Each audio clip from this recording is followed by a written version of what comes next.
Informasi lainnya, pemirsa, Menteri Kesehatan Budi Gunadi Sadikin menyatakan saat ini terjadi peningkatan kasus COVID-19 di Indonesia. Jumlah pasien yang dirawat di rumah sakit akibat COVID-19 bahkan mencapai 24.000 orang. Peningkatan kasus terjadi akibat varian baru turunan varian Omicron yakni XBB dan juga BQ1.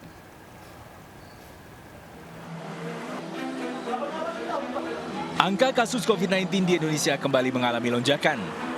Menteri Kesehatan Budi Gunadi Sadikin menyatakan saat ini terjadi peningkatan kasus COVID-19 di Indonesia dengan jumlah pasien yang dirawat di rumah sakit mencapai 24.000 orang. Data Satgas COVID-19 hingga 9 November ada 6.186 tambahan kasus baru COVID-19.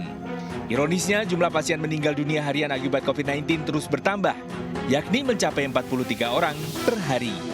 Sementara itu jumlah kasus aktif COVID-19 mencapai 43.797 kasus. Wilayah DKI Jakarta kembali menjadi wilayah yang mencatatkan tambahan kasus harian terbanyak, mencapai lebih dari 2.000 kasus. Wilayah lainnya yang juga mencatatkan tambahan kasus terbanyak diantaranya adalah Jawa Barat, Jawa Timur, Banten, serta Jawa Tengah. Menkes mengimbau agar warga tidak mengendorkan penerapan protokol kesehatan, lantaran varian baru turunan Omicron lebih cepat menyebar dibanding varian lain. Ini yang dirawat sekarang 24 ribuan, yang berat itu 10 ribuan, yang meninggal 1.300 sekian. Itu untuk yang berat, saya kaget ternyata 40% belum divaksin, atau 70% belum di-booster. Yang meninggal dari 1.300, itu 50% belum divaksin, dan 80% belum di-booster.